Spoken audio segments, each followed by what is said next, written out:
sukan pun dimainkan mengikut kaum sebelum ni kan. Cina main basket, India main kriket, orang Melayu main bola. Main bola, okey.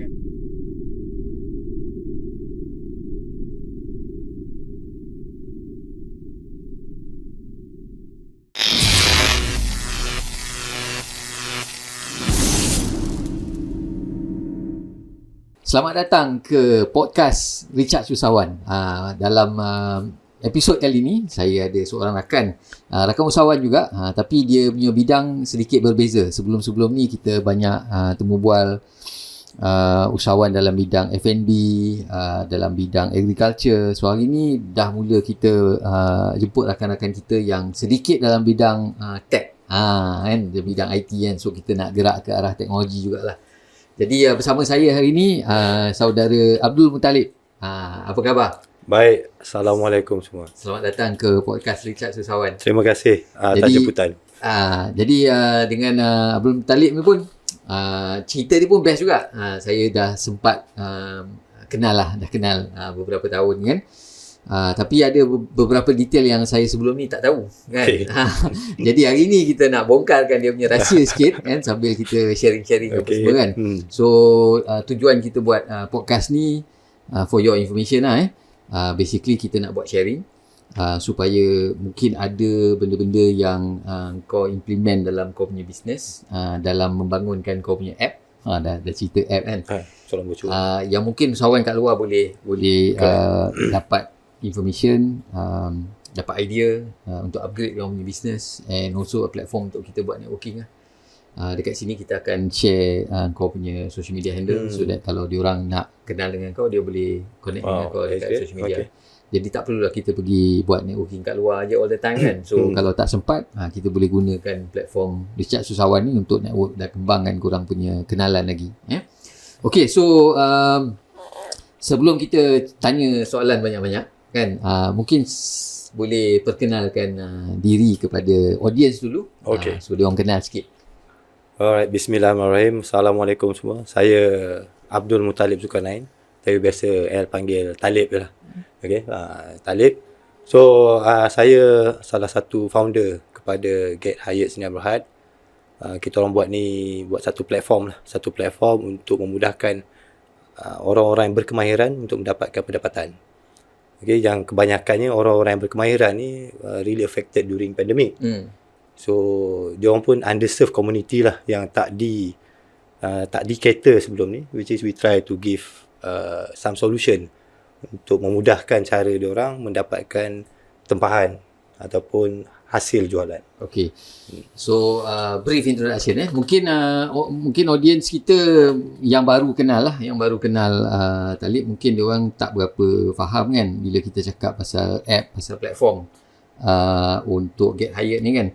So mungkin kita boleh go start dulu.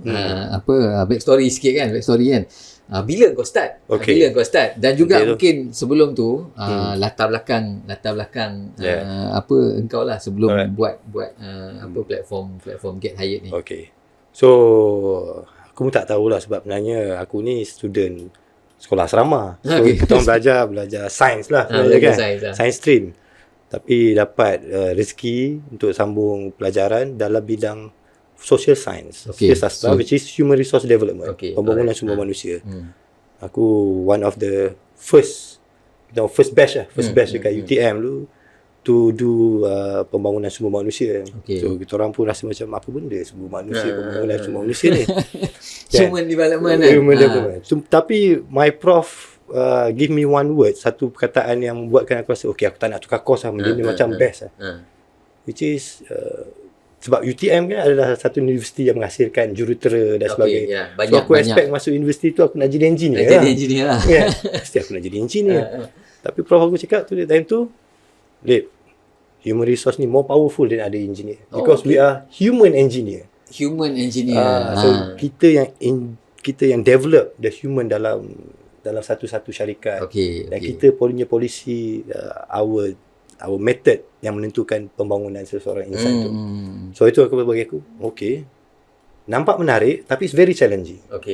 Sebab kalau engineer elektrik, mechanical, dia ada manual, dia nak rujuk. Kalau mesin ni rosak, dia tahu apa nak buat based on the previous case dan sebagainya. Tapi manusia ni pelbagai-bagai jenis dan ragam dan ragam. Kan? So it's a challenging lah. Tapi sekarang ni dengan ada teknologi, dia ada ruang untuk kita kecilkan kepelbagaian tu. Which is kita nak identify mereka the tu variable tu kurang sikit lah, kita boleh fine tune kan sikit lah. Yes. So memang kau belajar dalam bidang human development, human resource. So kerja dalam bidang tu juga selepas atau tu bidang kita lain? try lah nak kerja dalam bidang tu. So involve dalam pembangunan construction, entertainment, untuk menjalankan what we thought yang dibelajar dalam universiti.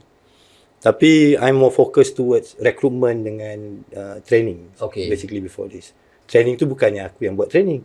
So we help the trainers to organize for the companies and whatnot. Budak-budak baru masuk keluar universiti kan. So we help. But I can see macam mana training tu diadakan sebelum tu, which is kita perlukan ada TNA, training need analysis, to find out keperluan seseorang pekerja dan untuk dapatkan latihan tersebut. Then I'm more towards kepada recruitment, local hires, foreign hires. I'm well versed dalam documentation and the hiring process. So dekat situlah the first pain point yang aku rasa macam tak pasal susah sangat nak buat recruitment. Ni walhal kita nak buat recruitment dekat contohnya restoran kan. Nak cari kerja part time kat restoran, time tu very high time, Christmas, New Year's.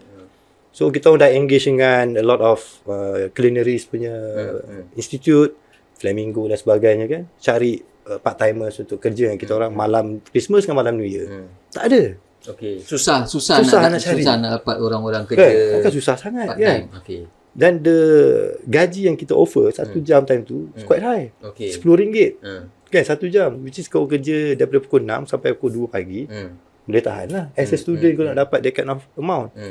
So end up we need to try to solve that problem juga. Agent benefit. Tapi agent ni pula sama juga isu dia. Kan? So ada banyak demand. Contohnya ada 10 restoran perlukan. So agent hanya ada beberapa supply je. So dia pun limited supply yang dia ada. So that's where aku nampak macam we need to do something kan dalam meningkatkan macam mana kita nak matchkan pekerja sambilan je. Tak cerita full time lagi, kita kerja sambilan. Because dalam F&B ni dia punya turnover very high. Kan aku interview hari ni 3 hari hilang. 1 minggu hilang. So time tu aku kerja macam takkanlah kerja aku asyik nak interview orang je kan. So we need to have some sort of bukan data lah, trend, some insight untuk membantu recruiters ni not only get the right candidates, tapi tahu candidates tu apa kelebihan dia untuk satu-satu organisasi lah. So that's the first pain yang aku dapat rasa. That's yang kita orang rasa macam we need to have something more other than apa yang dah ada available in the market those time. So itu permulaannya you did the app lah. Yes. Ini bukan ada kemahiran buat apps pun, tapi masa zaman universiti, I did my own band punya website lah. So time tu main band lah juga. Kreatif. Ekspresif kan. So kita try to explore macam mana nak buat website. Tapi tu kan baru zaman internet baru nak naik. 97, 98 kan. Universiti pun baru banyak cyber cafe dan sebagainya. So kita banyak masa. Kan, banyak masa, semangat ingin tahu tu ada. So kita try to learn dengan kawan sebab I stay with computer science punya student dengan architect punya student. So design proses tu lain sikit lah. Tanya dia orang macam mana buat HTML. So simple lah, time to GIF and HTML. So I'm quite amazed with technology those time. I think macam time tu macam website pun dah really informative, can share to the world about you, about your band, what's your values offering kan. Cuma because I have the connection dengan geng-geng computer science apa semua ni, bila ada idea tu kita akan macam throw the throw the idea dia orang macam kita nak buat ni, possible tak nak buat macam ni. Dan time tu kita orang rasa macam it needs to be dekat tangan. Time tu 1998, after saya habis belajar pun 2001-2002, still kepenggunaan smartphone tu tak tinggi di kalangan Malaysian. So Baru kita still lagi lah, baru masa tu lagi. Belum masuk lagi kan. BlackBerry pun tak berapa. BlackBerry lah masa tu, time BlackBerry kan. Ah. Time masih ada button-button tu kan. Okay, belum yang touchscreen-nya lah. Belum Betul. touchscreen So lah. still tak convenience lah. Ha. Because kita nak cari to solve the problem tadi tu, untuk cari recruitment we need to have people always having the information dekat tangan dia. That's where in 2007-2008 I collaborate dengan my old schoolmate jugalah. My CTO, my schoolmate, dia ni memang hardcore tech lah. Kan, coders full stack apa semua, nerd in programming lah kan. Programming lah. Kan, kalau aku bagi dia satu hari pun memang they enjoy. That's the key. Okay. Not everyone can enjoy that things. Siapa ada passion baru dia boleh menghadap. Macam like me, I tried, but we cannot enjoy benda tu. Kan, we cannot enjoy. Dia hanya orang ada that kind of passion and focus saja yang boleh enjoy all this programming. So tie up dengan dia cakap pun, oh, time tu baru nak start Flutter. Baru masuk Malaysia Flutter, then we thought that, oh, this something good, which is we can only do one language untuk dua iOS dan Play Store. Okay. So that's where kita on start programming for Hyatt lah. Alright. So kat situ dah mulalah tahun bila? 2018. 2018. So dah start development of the platform and all that lah. Dan so basically your platform ni nak kumpulkan orang-orang yang nak cari kerja, betul? Correct. So macam sekarang ni ada Fiverr platform untuk part-timers, orang kreatif untuk nak mencari kerja kan, nak ambil diorang. So it's similar to that lah. Lebih kurang, yes, similar to that. Tapi apa yang kami tekankan dekat dalam platform kami ni is basically individu tu sendiri and how we define job tu sebenarnya. That's why dalam Hyatt ni kami punya tagline is hiring happens here. HHH lah kan. Okay, triple H. Triple H. Hiring happens here. So kenapa hiring happens here? Because we provide dua jenis recruitment, which is contract for ataupun contract off. Siapa yang tak faham contract for dan off ni, ni dalam kita punya HR punya term lah. Okay, tapi tak apa lah, explain. Aku pun tak faham lah. Okay. Baik explain. Okay, contract off ni basically contract of services lah. Contract of You services. sign a contract to provide the service. Tapi is a one service, right? Contract for tu is basically you do job with the company, which is you employed dengan company tersebut. So there is two angle dalam recruitment juga sebenarnya. Before this kita panggil full time, part time. Kan, sekarang ni part time tu sebenarnya kita seksikan sikit jadi macam gig. Yes. Sebenarnya sama aja. Part time dengan gig, right? So there still two type of employment.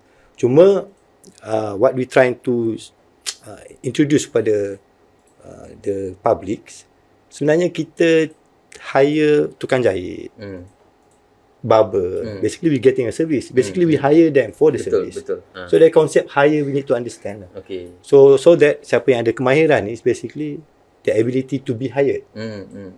That's why we tag our platform tu nama dia Hyatt. So you have the potential to be hired. Sama ada you ada kemahiran ataupun you ada pendidikan yang sesuai dengan majikan punya keperluan. So kalau aku boleh simpulkan, so contohnya kalau dekat GrabFood tu kita tengok makanan-makanan, kedai-kedai mana yang ada various menu apa semua. So dekat kau punya is more service lah. Service based orang-orang yang ada certain skills yang boleh buat certain work and certain yang boleh provide service kan. So yang ada sekarang ni, jenis-jenis yang ada servis yang sebelum dia nak iklankan juga servis dia tu, kita kena basically verify the kompetensi dia. Bukan semua orang je boleh cakap aku tahu buat benda ni dan dia can publish. Dia kena ada skill lah kan. Dia kena ada skill. So macam mana kami nak buktikan? Kita verify dia punya skill.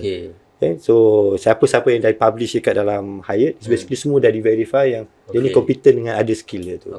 Jadi antara skill-skill yang biasa, barber, tukang jahit, repair aircon, repair kereta, tukar tayar. Yang niche pula, wah ni very niche kan. Memang tak ada kat platform lain lah kalau nak hire. Kan? Buat pencetak batik, buat gasing, buat buat keris. So this type of person, dia tahu value yang dia boleh offer pada orang. Cuma they don't have the right platform to offer dia punya services to be hired. Mungkin juga diorang sebelum ni mungkin dia market secara tradisional lah. Mungkin orang kawasan tu tahu dan juga mungkin dia gunakan social media. Tapi dia tak adalah macam integrated platform di mana kita boleh masuk dan tengok lebih ramai services yang di offer and all that lah. Because the goal that we try to give to them, bagi diorang ni sebenarnya, we want to focus pada diorang tu untuk buat kerja dia je. Tak payah buat kerja lain. Because dia pakar untuk gunting rambut contohnya. Bidang dia lah. Bidang dia. Tapi bila dia start buat digital marketing contohnya, dia nak promote, nak dapat customer lebih, dia kena buat promotion FB ad dan sebagainya. Betul. Kan? Jadi FB ads tu create leads. Ni we try to explain kepada baba-baba ni. Bila dapat leads, dia yang kena menjawab ni. Kan? Which is nak menjawab, contoh ambil 1 minit. Nak menjawab. Ambil 100. Dah 100 minit. Walah 100 minit tu dia boleh gunting rambut orang. Okay. So I tanya dia. So instead of dia guna masa untuk nak buat FB ads, untuk nak buat dia punya promo marketing ni, so benda tu dah dibantu. Betul. Okay. So mean dia tahu aku dapat order je. Aku dapat macam GrabFood. Restoran ni bagaimana Grab bantu dia masa pandemik is basically visibility awareness kepada masyarakat setempat. Which is kita tiba-tiba tahu ada restoran jual ni dekat kawasan kita. That's number one. Number two, restoran tu tak payah buat all these leads punya inquiries. Betul, sebab semua dah ada kat dia dalam. Terus dapat. Dia tahu dapat order, dia terus buat kerja. Dia terus masak. Which is effective lah. And very efficient punya proses. So we try to replicate benda yang sama. Macam mana kita boleh bantu masyarakat ataupun orang-orang yang dah ada kemahiran ni. For them sebenarnya kalau tanya dia orang balik, dia orang tak nak tahu pun. Kan? Dia nak tahu macam mana I can get the bookings. Kan? Because for them, one booking, one sale. Kan? Sale is money. Cuma apa yang mereka perlukan, itulah satu jaringan network untuk mendapatkan new customer lah untuk diorang. So kau banyak fokus kepada skill base lah kan. Betul. So gunting rambut, repair aircon, so benda yang lebih menekankan kepada skill. Yang sekarang ni kita tengok TVET dah mula dibincangkan lah the last couple of years ni kan. So banyak inisiatif yang dah diketengahkan balik. Walhal TVET ni benda yang dulu dah cerita kan. Cuma TVET ni mungkin dulu kita nampak macam orang kalau ambil TVET ni macam tak berapa pandai lah kan. Second graders yang tak dapat continue masuk universiti. Betul. That's the sekolah vocational lah. Sekolah vocational kan. Walhal kita tengok yang sebenarnya skill set tu sangat penting. Betul. Kan. Sebab dengan skill set tu kita boleh continue the development of the staffing, dan dengar kata diorang pun lagi loyal. Aku ada baca artikel daripada ex CEO Microsoft kot yang perempuan tu, tak ingat nama dia. Nanti kita mungkin letakkan slide-kan gambar the artikel. So dia cakap memang dia suka hire orang-orang yang ada skill, tak perlu berpelajaran terlalu tinggi. Orang yang ada skill ni bila kita ambil, dia skill set tu dah ada dan kita tambah lagi bila diorang nak continue belajar apa semua, dan diorang jadi lagi loyal. So aku tak tahulah sama ada benda ni ada tak kau nampak dekat kau punya own platform. Alright, in term of training, giving them more value after and they have. It's basically apa yang Microsoft buat tu is they give appreciation, acknowledgement, dengan they appreciate the person yang boleh bagi service kepada those companies lah. But nak menyentuh pasal TVET ni, basically I always look back to the history. Contohnya back in 600 years before AD, before kan, sebelum Masihi lah. Sebelum Masihi lah.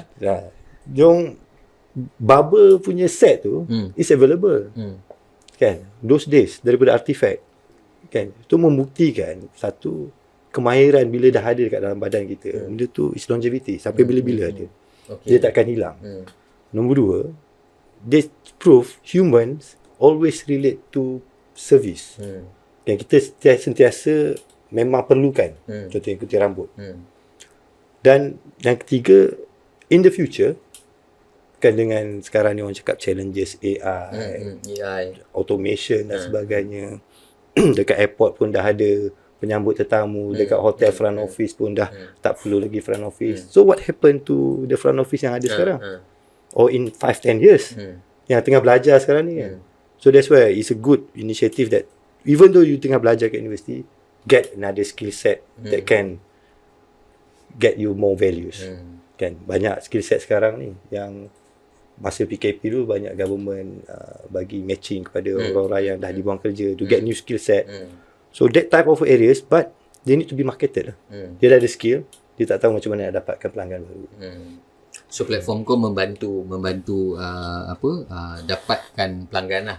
Yeah. So sekarang ni app dah ada, tapi dengar kata kau fokus kepada certain market segment saja kan? Betul. Untuk sekarang ni. So apa market segment yang kau fokuskan sekarang?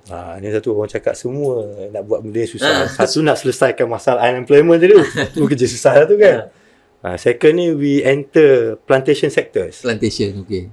Kenapa ladang ni pula? Ni ikut statistik lah kan. Pekerja-pekerja ladang ni kebanyakan ni sekarang dah berumur. Okay. Kemudian dulu ni back I baru dengar podcast KJ dengan Tun kan. Okay. Baru memorize balik. Felda started during Dr. Razak kan. In 70s. So that this first generation. Third, fourth generation settlers ni dah tak duduk dekat kawasan mereka. Dia keluar. So tak ada siapa yang nak jaga tanah dia orang sendiri. So what happened? Tanah dia orang tu dia sub kepada Felda to manage, untuk jaga dia punya tanah. Kenapa jadi macam tu? Sebab satu, basically the initiative created those days is for the family, not for only one person. So Tok Razak dia nampak lebih jauh. Cuma because of the industry itself cannot evolve kot, ataupun technology cannot comply to them, ataupun people perception still look. I think this is only ASEAN perception. Kan, aku tak pernah tengok European, all the Western punya civilization yang pandang agriculture and plantation like 3D job. Aku tak tahu kenapa job, kenapa dekat Malaysia mungkin kalau yang tak tahu 3D job tu, dia bukan 3D printer dia apa? Dirty, dangerous kan. So itu dirty, dangerous. Satu lagi detrimental lah tu. Dia membahayakan juga. Membahayakan. Okay.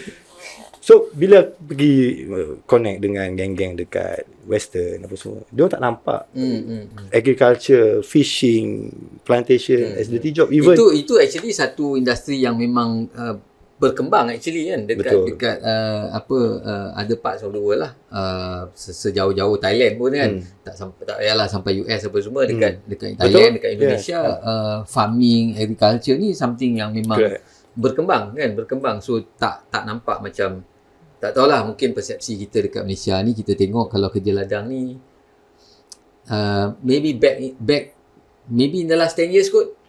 Tapi sekarang kita dah nampak lah anak-anak muda dah mula kembali untuk berbakti pada tanah. Kan. Jadi dengan adanya kau punya app ni, dia boleh bantulah. So your app basically macam kita, when we found out sebelum ni, kenapa anak-anak muda ni takut nak pergi kerja ladang? Satu, that label 3D. Second, dia takut komitmen. Siapa tak takut kan? Aku pergi kerja ladang ni, kena kerja sebulan baru dapat duit. Because the first point dia orang nak pergi kerja is still money. Kan? Macam mana aku nak dapat duit dalam kerja ladang? So kalau dia kata, aku kena commit kerja 2 minggu ni kan, aku tak sanggup, 2 hari baru tak sanggup, dah kerja free. Kan? Dia anggap, baik tak payah. So with flexibility, gig type of job dekat ladang, nombor satu, kita tolong dia introduce them to the field itself. Baru dia dapat rasa the feel of the, supaya hilangkan that 3D punya label tu. Dia dah dapat rasa, macam ni kerja ladang best juga. Because ladang always near to nature lah. Kan, sungai, binatang buas. Kan? So ada yang anak muda sekarang, dia tengok macam-macam aktiviti doang. Dia hiking, kan, panjat gunung. So all this, so ada yang suka, ada yang suka kepada kerja ladang apa semua kan. Then go back to motivation dia untuk dapat duit. Kemudian takut kepada komitmen. And then number third, dia nak mudah. Dia tak nak pergi ketuk pejabat Felda ke apa semua, ada kerja kosong ke ataupun dia tak nak apply call semua. Dia nak macam Grab lah dia rasa. Aku apply dekat phone je, aku tahu besok dapat notification. Ada kerja. Pergi kat sana. So that means sekarang yang offer untuk kerja tu is the Felda punya Felda managers yang offer. Okay, so that means dia akan tahulah, okay aku nak tukang potong rumput contohnya kan. Betul. So dia akan offer benda tu, orang ni akan dapat app. Tapi orang-orang ni pun ada skill tu lah. Kena ada skill. Jadi apa Felda buat, satu dia akan masukkan orang-orang yang dah ada kemahiran sebelum ni yang bekerja dengan dia. Yang kedua, dia buka juga latihan pada siapa-siapa yang berminat. Buka latihan. Latihan dia tak lama pun. Sampai 6 jam. Okay. Kan, hadir di pejabat Felda, dia akan bawa ke lapangan. It's like OJT lah, on job training. Okay, on the job training. So dalam 3 jam you spend with the experience punya workers.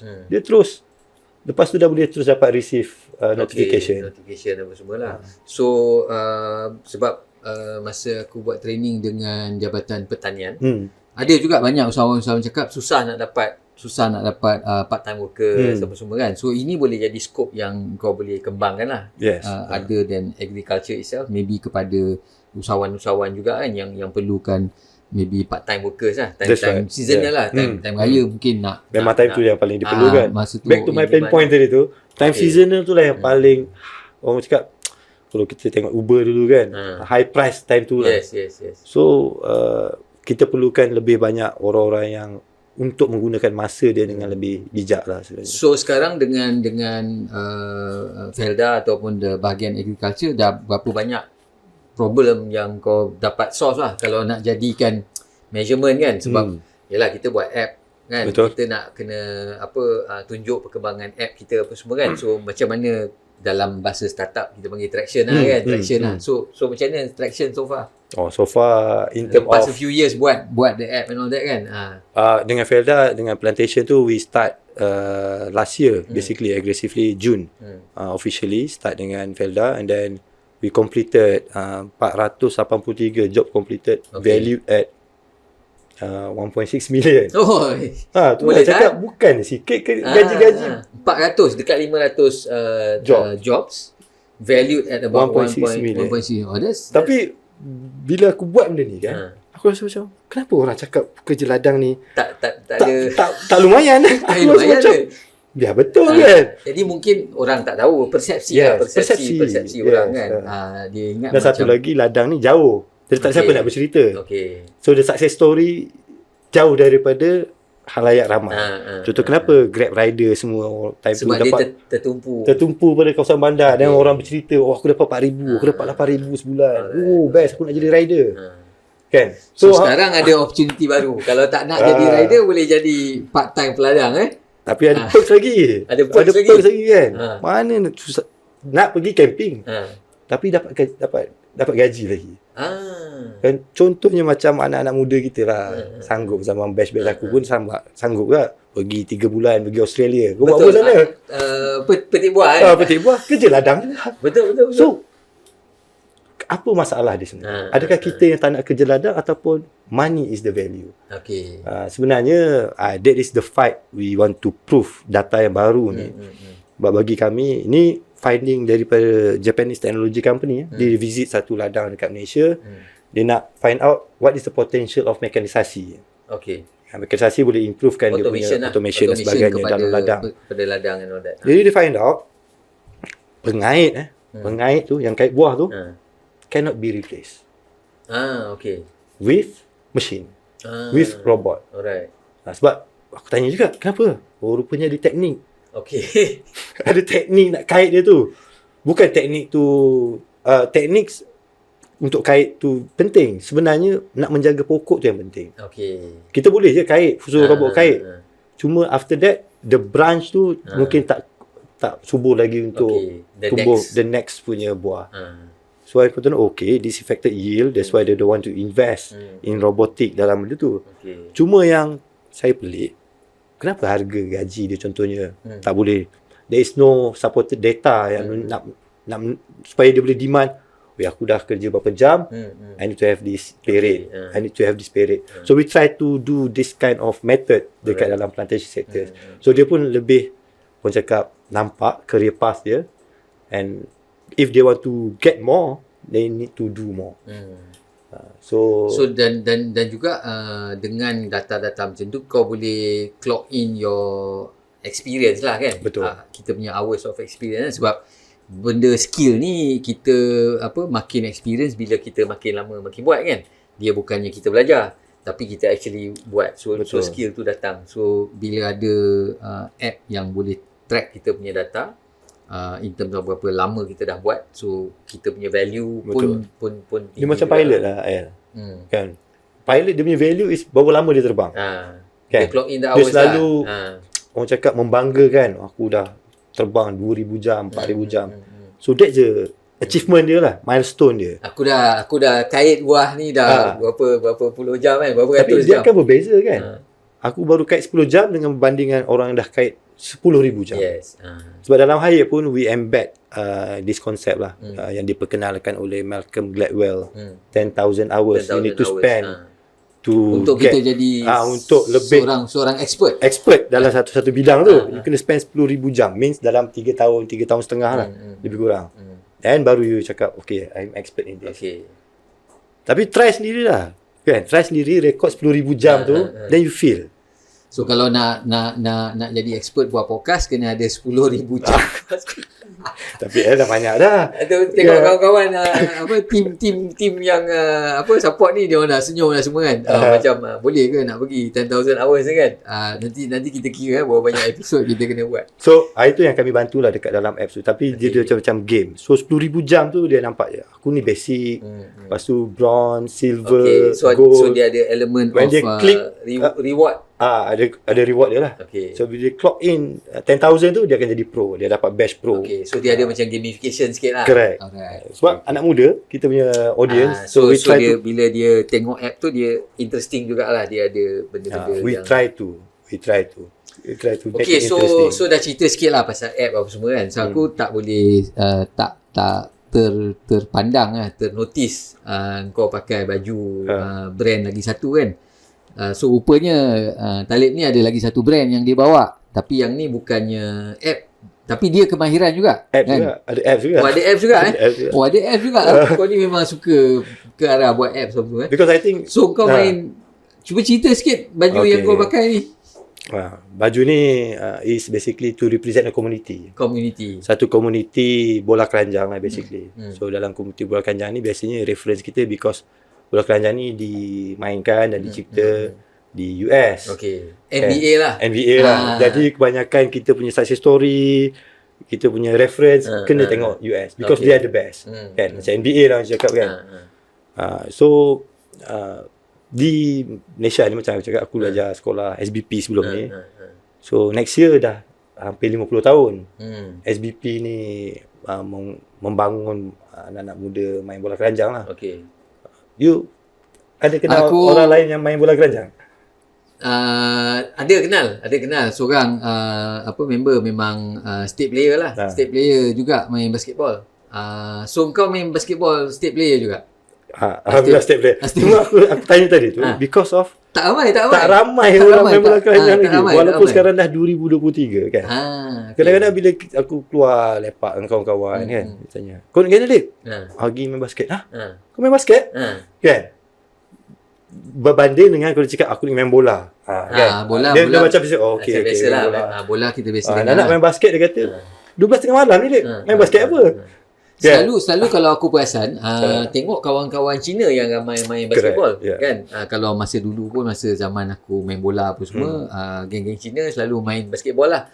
Aku pun yalah, mungkin satu kita tak ada hype tu nak main. Tapi masa zaman-zaman sekolah dia orang pun tak tinggi mana juga. Tapi dia orang lebih suka main basketball. So Chinese will been in our country quite some time juga. So bola keranjang di kalangan orang Cina ni start in 1927. Okay, 1927. So first SBP in Malaysia is 1924, MCKK. Tapi time tu tak ada lagi pembangunan sukan bola keranjang. So hanya tertumpu pada masyarakat Tionghoa lah, 1927. Then after kita merdeka pun apa semua, there still no penetration untuk pembangunan bola keranjang up until 1974. Itu pun dia rasanya dia introduce untuk dekatkan social integration lah, because sukan pun dimainkan mengikut kaum sebelum ni kan. Cina main basket, India main kriket, orang Melayu main bola. Main bola, okey. Kan? So kat So SBP, ini pun tapi kita tak maulah cerita macam dalam podcast yang lagi satu kan. So dia try to assimilation dia try to assimilationkan dia melalui sukan. Okay. So that's why they introduce bola keranjang di SBP. So SBP time tu ada 10 sekolah je. So I'm part of the system of the products. So cuba bayangkan kebanyakan player SBP ni dia kenal bola keranjang tu umur dia 13-14 tahun. Which is quite late lah. Quite late Any sport development is very very late. So that means kalau dia nak terror main basketball, dia patut di 8-9 tahun. 8-9 tahun dah start main basketball. Tapi main bola kecil keranjang. kot dia orang. It's basically to get conditioning, Okay. comfortable with the ball. Tak To get semestinya lah comfortable. dia boleh Tak perlu lagi. sangat kan. Basically Tapi the fundamental of basketball ni pelbagai lah. Tapi yang paling penting is how well you can control and handle the ball. Okay. Because ball tu adalah satu benda yang kena jaga lah. Tak payah cerita skor lagi kan. Kena jaga bola dulu Kena kan. jaga bola dulu. Okay, alright. Kan. So sekarang kau punya involvement dalam basketball ni dah buat community sukan apa semua kan. So apa yang kau rasa boleh buat dengan basketball ni? So sebelum tu kau main level apa? Main basket level apa? Nak Time tahu tu, tak? itulah kita played. Bila kita main bersama komuniti kita sendiri, kita tak sedar yang kita ada potensi dengan kawan-kawan, dengan masyarakat Melayu sendiri apa semua. Sebab diorang pun still get to know things kan. Bila my coach send us to play against the experienced Chinese player, time tu aku umur 17 tahun je kan. Tapi dia ambil lah 2-3 player daripada UiTM, UiTM Terengganu join us the team, and we enter Terengganu Open. That's first time aku main dengan experienced Chinese player lah. Dia punya trick, dia punya gameplay dan sebagainya. But eventually I've been noticed lah by the state coach. They offer to play Sukma on that year. Wakil Terengganu lah. Wakil Terengganu kan. So after that is my highest achievement lah. In terms of school basketball. Kan. Lepas tu after entering university, kita pun start main dekat university dan sebagainya. Dan after university I've disconnect with basketball for 8 years. Right. Sebab sibuk satu career baru nak start, families. And then in my areas tu tak ada court basketball. So bila aku nak move tu nak ada township, itu aku cari dulu. Ada tak court basketball court? Ada basketball court tak kat kawasan tu? That is my factors lah to decide nak beli ke property tu atau tak. Right? So again, basketball ni after 8 years tu, that is about my coach jugalah. Dia yang tarik balik, Lip, why don't you do something about this? Because when you want to do something development, you need fund. Berapa banyak yang kita boleh keluarkan sendiri. So we need to have a community fund. So they advise to do a proper club lah. Club sukan. So kita buat club sukan bawah sekolah kita orang dulu lah. So bekas pemain bola keranjang Sains Dungun, we call it X-Sharks. X-Sharks. Itu nama club dia lah. Nama club lah. So kau set up lah the club. We have to set up because time tu my junior, one of the alumni juga, dia yang kembali ke sekolah untuk coach budak-budak tu. Which is proven 2016 he himself, dia main sekali dengan aku dulu. He's won the championship in 97. Dia bawa budak-budak ni in 2016 dia menang kebangsaan. Which is contribution dia sendiri. So we thought how we can make this more successful. Macam mana kita nak naikkan dia punya basically nak develop ni bukan training kat sekolah je, kena bawa dia pergi tournament, merata tempat dan sebagainya. Need a lot of logistic punya expenses lah. So we need to have proper club, barulah kita boleh buat some sort of funding dan sebagainya. Aku jalankan benda tu dalam almost 5 years. Lepas tu baru dapat tahu pula, for me SBP basketball tournament is very sacred to me. Sebab kau dulu daripada sana lah. Satu lagi, the culture, the hoo-ha dekat dalam tu, it's like a carnival kan. Time tu aku pergi. So aku rasa macam okay, what I can do to improve the competition. When I go to pitch to the ministry, time tu ada some birokrasi issue lah yang aku dengar dulu kan, which is why we need to give extra budget kepada SBP. This is special school. Walhal kita dah ada MSSD, dah ada MSSM, they also can play that tournament. So there ada issue tentang budget. So we try to chip in. Kalau tak, tournament tu akan tak boleh main lah. terkubur. Terkubur lah. Sebab tak ada budget. So we try to chip in. Okay, tak apa. Kita stay kan this tournament, but we help in terms of financing. We try to look for sponsors just to make sure the tournament is still ongoing. So alhamdulillah tournament tu sampai hari ni ada, kita dah produce Terusan lah. millions of players before this. Cuma what we try to add value kepada tu adalah kita didik anak-anak tu bukan hanya untuk main bola keranjang, tapi to become behind the scene punya staffing, crews dan sebagainya. Sebab dalam bola keranjang ni bukan kalau you nampak dekat TV tu ada pemain dengan ref je. Tapi dekat tepi tu, table tu membantu pengadil untuk merekodkan apa yang terjadi kat atas gelanggang. So itu yang kau jadikan app jugalah. Yes. So kita mudah cara lah sebenarnya. Satu mudah cara orang nak refer stats dia, dia punya score, macam mana dia nak register untuk dah masuk tournament tersebut. So satu hari mungkin Hoop ni boleh jadi pencetus kepada perkembangan basketball dekat Malaysia untuk jadi macam NBA lah. Tapi okay, so kenapa aku cerita pasal basketball lah?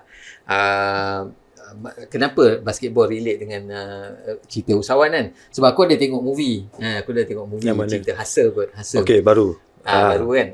Dan a few other apa tu pun macam selalulah tengok dokumentari tentang Michael Jordan, lepas tu yang apa nama? Yang pass away hari tu Kobe Bryant kan. So sukalah tengok juga dan diorang ni pun ramai yang dari basketball diorang jadi businessman kan, jadi usahawan apa semua kan. Dan baru tengok LinkedIn Stephen Curry. Stephen Curry LinkedIn dia tadi boleh tahan. So dekat LinkedIn pun ada basketball apa semua kan. Jadi so kita nampak basketball ni masa aku tengok cerita Hustle.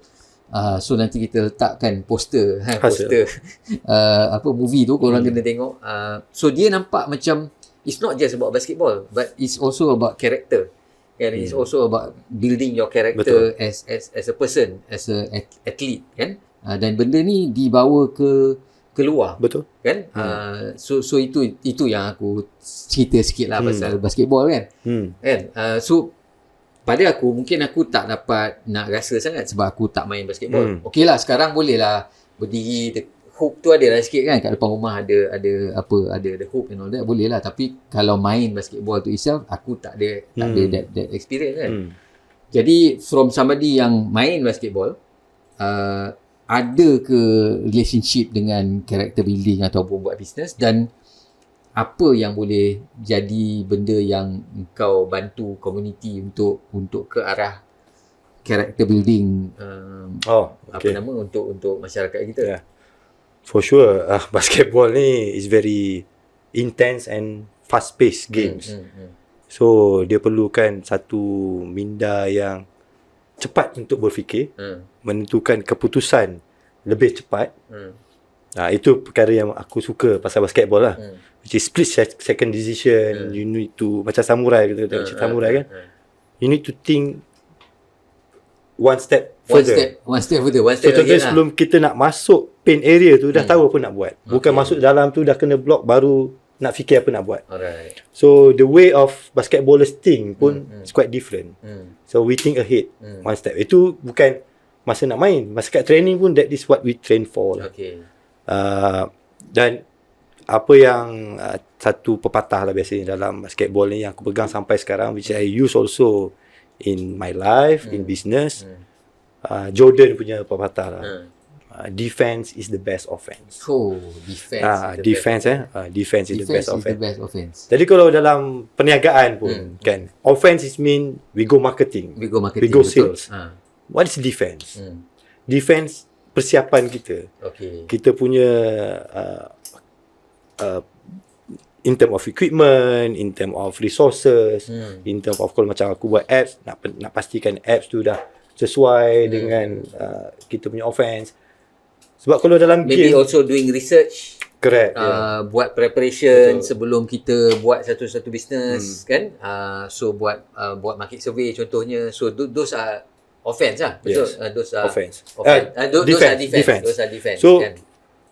kalau dalam game real pun, defensive ni is basically we try untuk halang dia mencipta jaringan dalam masa 24 saat. So in 24 saat, 24 saat. So in this 24 second is basically we satu nak deny and force them to make a mistake. Okay. Kan kadang-kadang kalau tengok ada orang main basketball tu dia terfall. So the philosophy of defense is basically to force them to make a mistake. Okay. So when they make a mistake, we have the window opportunity kan to attack and create the goals. Kan. Jadi dalam business pula it's basically on defense, observation is very important. Okay. You observe the market. Observe the market. Kan observe the trend. How the trend move. Sama juga macam kita main basket, cek macam mana dia bergerak ke kiri ke kanan ke.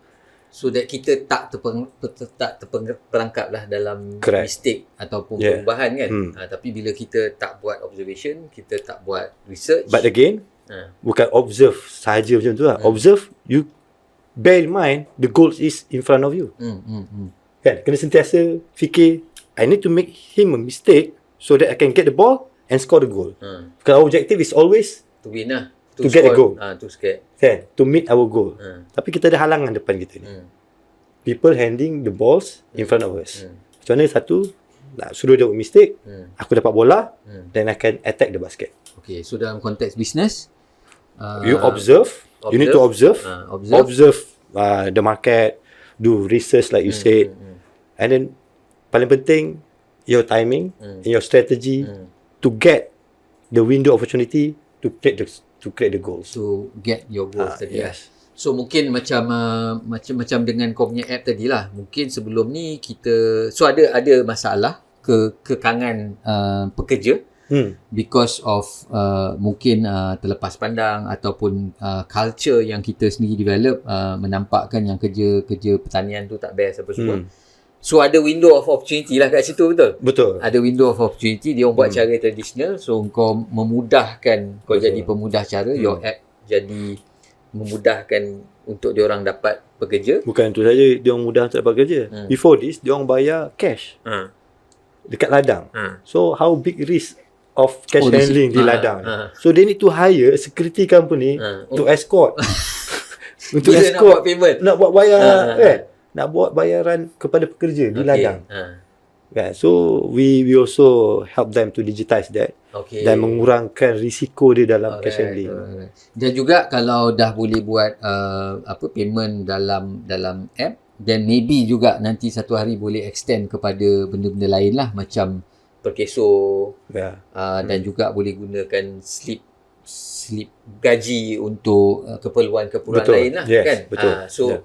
So ada advantage lah. Dia bukan macam, yalah kalau dulu kita nak proof kita gaji mungkin okey 3-4 ribu tapi kita tak ada payslip kan. Semua ambil cash.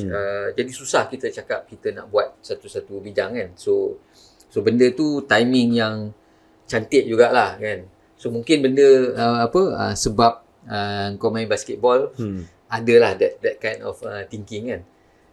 Tapi so dari segi the community that you are trying to build, apa yang kau cuba nak achieve dengan basketball ni? Okay. So basically still sebab dah 50 tahun kan KSBP. So sebelum ni dia orang hanya fokuskan kepada pembangunan pemain. Jurulatih pun diambil daripada luar. So what we trying to do this year, awal tahun ni kita dah buat first collaboration dengan Maba. with SBP, MABA is Malaysian Basketball Association. Okay. Persatuan Bola Keranjang Malaysia lah, which is macam FAM lah. Okay, untuk bola. Untuk bola. That's the highest authority MABA untuk basketball. Okay. So MABA pun nampak basically untuk ini dia belajar dari Indonesia. Indonesia pun start IBL 20 years back, 2003. And IBL is Indonesian Basketball League. Okay. Sekarang dah jadi NBL, National Basketball League. Okay. So adakah di Indonesia perkembangan basketball lagi besar daripada Malaysia? Ya, dia orang dah jadi Filipin and it's proven on the results. Okay. Sukasi baru ni dia menang emas lagi. Dekat Qatar Asian Qualifiers dia menang lagi lawan Iran. So the system, the method tu proven. Okay. How they does it? Sebelum sama juga Indonesia pun all the Chinese are playing. So the mass majority tak main. So the president dia kata, we need to bring this mass majority to play basketball, barulah talent pool semakin besar. Alright. Kan? Bila talent pool semakin besar, barulah you punya satu competition semakin improve. Betul. Kan player tu akan dan lebih juga improve. kita boleh cari lagi ramai talent How daripada people can improve is basically bersaing. Kalau dia rasa dia seorang je hebat, macam Kobe tu, kenapa Kobe boleh hebat? Sebab dia bersaing dengan Jordan. Okay. Dan dia always try to learn what I can do better than Jordan. Kan? So that means kalau kita boleh create A bigger pool. A bigger pool. First objective, competitive spirit lah. Nah, sekarang ni 2023 kan. Macam mana kita nak besarkan pool ni kalau sekolah kebangsaan pun tak ada ajar bola keranjang? Okay, fair enough. Again kan, sebab the age group tu kita perlu latih mereka start daripada 8 dengan 9 tahun. Kan? So macam kami dekat SBP 13 tahun baru start main basketball. Also, we can show that the progressive, kita boleh achieve something lah in term of skill development. Walaupun kita start lambat. Cuba bayangkan kita ni start awal. Dekat sekolah kebangsaan dah ada. Which is sekarang banyak akademi-akademi buat. Cuma it's not really accessible in mass market. Okay. Kan? Jadi part of after tadi kita dah bangun jurulatih. So jurulatih ni akan melatih sekolah-sekolah asrama tu. Cuma what we try to create with MABA as well is macam mana kita nak memperkenalkan bola keranjang dekat sekolah kebangsaan. Okay. Barulah mereka yang ada bakat ni kita boleh serapkan juga masuk dalam SBP. Supaya SBP punya competition tu lebih meningkat lah. Tapi ini banyak level sekolah lah. Sekolah grassroots. Grassroots lah. Talent is about grassroots. So dia tak ada sangat dengan community. Sebab selalu kan kita tengok kalau dekat taman-taman kan ada basketball court. Yes, betul. Tapi tak terjaga sangat lah kan. Correct. Nak cari padang bola lagi susah lah kan. Selalunya, tapi basketball court selalunya ada lah. Betul. Lebih apa tu kan. Dan dekat kawasan Subang Jaya ni memang dah establish the only PBT township yang paling banyak court basketball. Okay. Subang Jaya MPSJ. MPSJ. Paling banyak court bola keranjang. So bolehkah ini usaha ni nanti dibawa pergi kepada community juga? Mungkin satu hari kita tengok. That's the culture yang kita orang nampak. SBP, apa yang SBP buat tu, we created a good culture, which is alumni pun goes back. Kita mesti main bola keranjang. Kami pun ada Liga Alumni kan. Okay, Liga Alumni. Liga Alumni SBP. Sekarang ni ada dalam 35 pasukan main, lelaki dan perempuan. But I can see talent tu akan lebih banyak peluang dengan liga sebegini. After school. Bukan dekat sekolah dia boleh main setahun, 2 tahun je. Habis tu dia nak pergi ke mana? So before this dia orang mainlah club dan sebagainya. Tapi we try to create the alumni tu supaya they can satu togetherness, the brotherhood concept, and second that rivalry concept tu still fresh. Competition kan. So then mungkin dia boleh main dekat community pula lah. That's right. So we try to duplicate the same things, that culture kepada community. Bila adanya sekolah kebangsaan punya inisiatif tadi tu. Because budak-budak ni sekolah kebangsaan bila dah main kat sekolah, balik rumah dan tu dia nak main dekat taman. Sekarang ni budak-budak sekolah kebangsaan pergi taman, main bola. main bola atas football court. Football court lagi. Atas basketball court. Betul. Ada satu baru develop kan. Kenapa dia buat bola keranjang kat sini kan? Malam-malam ada lampu tapi orang main bola. Main bola. Susah pergi angkat tiang, main futsal atas bola keranjang. So it's the new thing, benda yang baru yang aku rasa banyak potensi besar sebenarnya bola keranjang ni towards of kalau you tengok Coach Carter punya cerita kan. Yes. You want to be excel in basketball, it's not only physical, it's your mind. Yeah. So that's why Coach Carter dia tekankan academic. Betul. So the same model need to be applied in developing our basketball players. So that kita punya next generation pun satu pandai main basketball, it's also a form of character development. Character development. Alright, so terima kasih Talib. Banyak pula hari ni cerita kan, daripada app pergi ke basketball juga. Dua topik cover. Dua topik kita cover kan. So bonus lah, kira macam bonus lah untuk orang semua kan. Nampak macam mana sukan tu juga boleh menjadi satu faktor untuk kita develop karakter dan hopefully Gen Z ni orang panggil kan, dia ada strong karakter lah bila dia masuk bekerja nanti apa semua kan, bekerja dengan orang ke ataupun buat bisnes sendiri apa semua kan. So aku rasa cukup lah nanti nak tambah pula lagi satu topik kan. Itu kita tunggu untuk next sesi pula.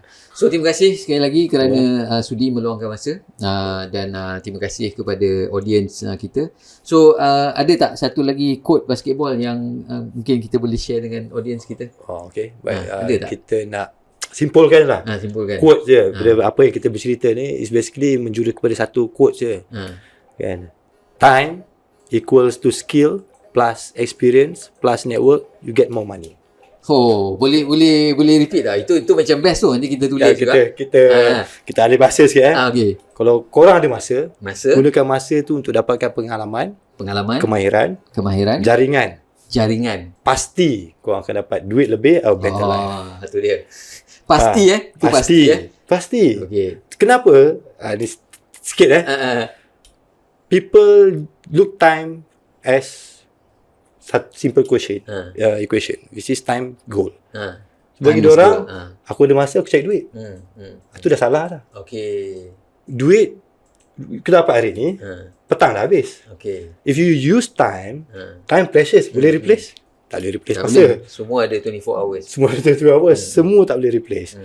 But if you spend your time to get much more precious item, which is skill. Macam contoh aku main basketball. Skill. So sekarang skill kau dah nampak boleh kembang kepada the community development pula. So skill. You get new skills and then you get experience with playing that skills. Ataupun you get experience from other people's like you mentors or whoever. You get other people experience. And you join jaringan, a network, or you create your own network. Kan? Itu aku rasa satu formula yang best lah. So sawan pun boleh guna. So kita ada masa, kita ada 24 hours.